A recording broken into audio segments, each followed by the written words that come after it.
Sorry, I did, yeah. I said I'd had a look through it. It was looking okay. Whatever we'd need to do, it would be fairly minor anyway, yeah. Yeah. But the evidence to show achievement of the LO, because it's quite a practical one, there's quite a bit of stuff in here that you can get documentation for. Yeah. So again, you can use your job description for the basis of your analysis. And again, read and respond to the section with regard to these key aspects of legislation, regulatory requirements, code of practice, and we've looked at those already, and you've got most of the important ones down there anyway. Sometimes the best way to actually do the relationships and boundaries between the teaching staff, you don't need to do the whole school. Certainly your department, yeah, who is who in your department and what they do. And usually the easiest way to do that is put a little organogram together of sort of who does what, and then explain how those relationships work between each other, yeah. The last one, of course, being described points of referral to the needs of learners. Well, there will be certain people who are responsible for, if the teacher points up an issue that needs to be dealt with, then people will be there to actually take that responsibility from the teacher to contact whatever area or section needs to be covered. Now, that part is about yourself and, you know, where you are and what you're doing. Because the whole part of this qualification now is really about you and your situation. Keep that in mind all the time. There are small digressions from that, but not many. I'll bring those up as we come to them later on in the programme. But the whole thing, your responses to everything that is in these units will be different to somebody else's because of the circumstance. And this is why it's asking you to go through this in LO1. Yeah. So LO2, we start then on what happens before teaching starts. So we're looking at explaining why it's important to identify and meet the needs of individual needs of learners. And again, your response here is to initial assessment. At some point, all learners go through, or should do, some form of initial assessment to make an assessment of what their learning needs are. They may be straightforward. They may have certain issues, but those will be brought out in the initial assessment process. Again, analyse the role and use of initial assessment and diagnostic assessment. Have you used any diagnostic assessment before? No, but I've managed to get hold of some IEPs. Yeah, that's good. What it is mainly is I use it a lot in initial assessment of because I teach the functional skills. When I get adult learners in, especially, I need to know not just their initial assessment, but say the spoken English is fine. The diagnostic will tell me what their punctuation's like, what their spelling's like, what their ability to read and understand is. The diagnostic test is actually just breaking it down into issues where it'll show that, say, somebody is at, for speaking, listening and communication, they're at level 1, but certainly reading they may only be at E3 and writing they may only be at E2.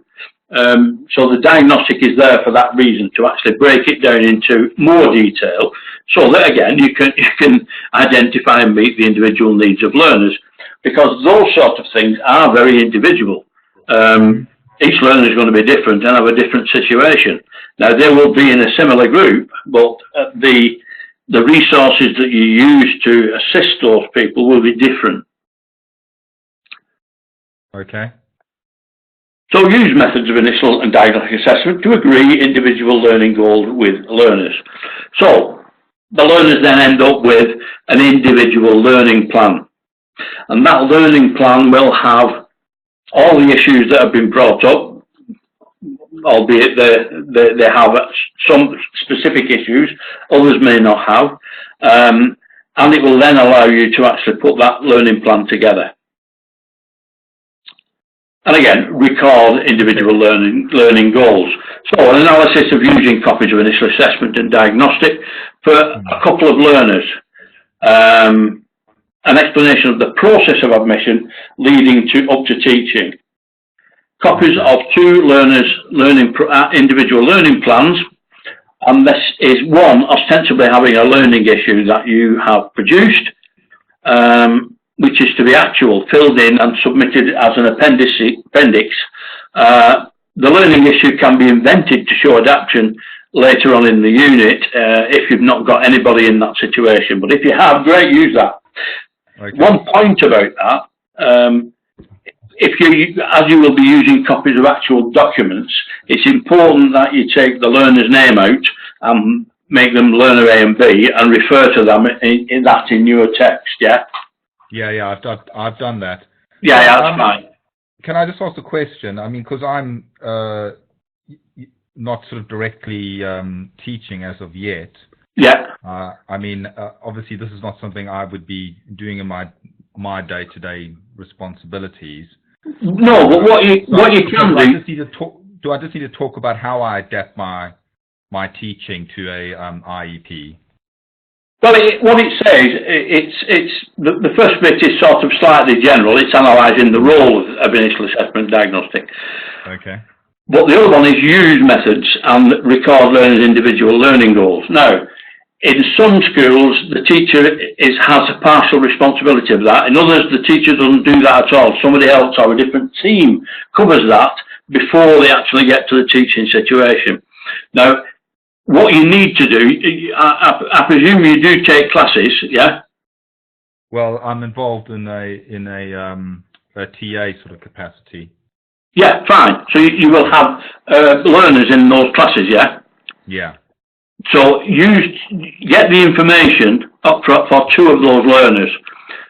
If you explain what it's for, you shouldn't have a problem getting the actual documentation. Yeah, I've already got them. That's superb. Yeah. And then, as I said, just make sure it as well. So yeah, you don't have to actually have done it yourself, but you can explain that you know what the process is and how it actually gets to that point. Yeah. Right.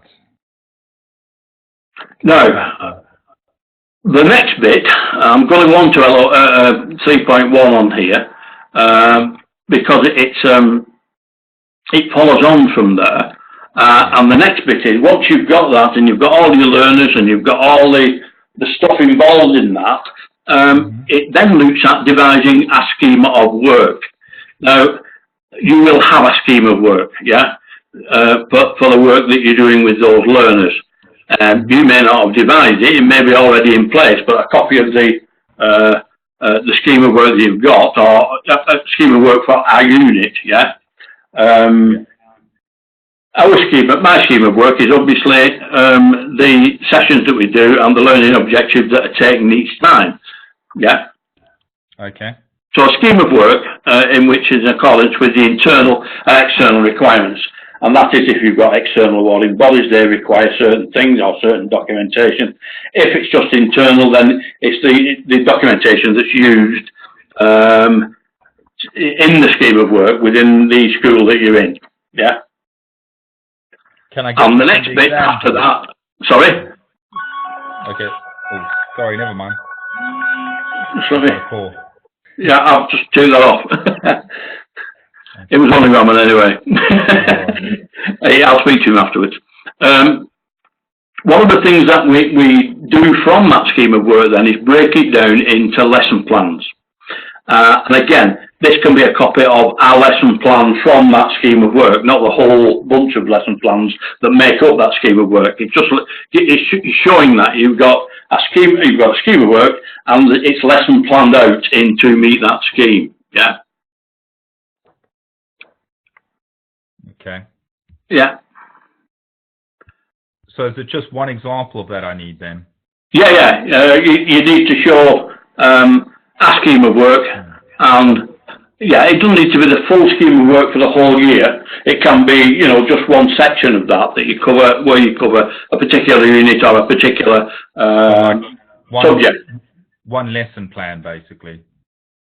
Yeah, you need a scheme of work, and then that covers probably about a month or so, something of that nature. Yeah, and then Okay. one of the lesson plans from that scheme of work. Yeah, Okay. and that's just an example of design, teaching, and learning plans which respond to the individual goals and needs of learners and meet the curriculum requirements at the same time. Now, that's as far as I'm going to go on 3, because after that it changes slightly now. It asks you then to reflect on how your own planning meets those needs, explain ways in which teaching and learning plans can be adapted. This is why we said about the learner with the specific issue, to meet the individual needs of those learners. So you can explain in ways in which you have to change the teaching or adapt the resources that you use for a particular learner. Yeah. Okay. And finally, identify opportunities for learners to provide feedback to inform inclusive practice. And that is feedback that you get from your learners on how they think they're doing, how the program's running, are they enjoying it, is it boring, is it getting too complicated for them, all those sort of things, just to get some feedback so you can actually show where you've got again, copies of those feedback, again, with the names removed, but copies of 2 or 3 copies of feedback documentation, yeah?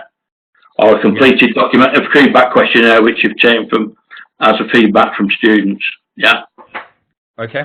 So again, it's sure you've adapted your plan for the 2.4 for the learning issue. And it's documentation again. And then explain or analyse whatever it's asking for in this bit here. It will say explain how your own planning meets the needs of learners and choice of. So when we talk about planning, we're looking at the different resources that you may need to use for that particular lesson. Yeah. All right. Now, a lot of, I'm not going to go any further than that because as I said, it gets quite complex after this. So, but this gives you a good start. Yeah, that's fine. I think that'll keep me busy until next year. Certainly, yeah. There is quite a bit of on here because as I said, there are four ACs on LO1 and 2, and on 3 there are 5 ACs on there. But again, it's getting hold of the documentation and then looking at the documentation you've got and then just talking about it, explain how you actually use it and what it's for, and basically that fulfills the requirement on here. Okay. Yeah. So what I'm going to do, have you got any further questions for me tonight? No, I'm fine. I think you answered everything for me. Yeah. And again, Adrian, anytime you're stuck or you need any information, either text me, go on the WhatsApp, or send me a mail, whatever, and I'll respond to that. Yeah. Thanks, Phil. Okay, no problem. Okay, and obviously it's no rush, but I'll wait to see how that learning objective 1 turned out. Yeah, I'll send you that back in the next couple of days. I'm in the middle of a part of IQA at the moment with a group of learners, so I'm going to get that finished first because the guy's coming in this week, so I'll get that done and I'll send that back to you. Great, thank you very much. Then? Yeah, bye for now. Good evening. Thanks for attending. Yeah, thanks for taking the time. Bye now. Bye.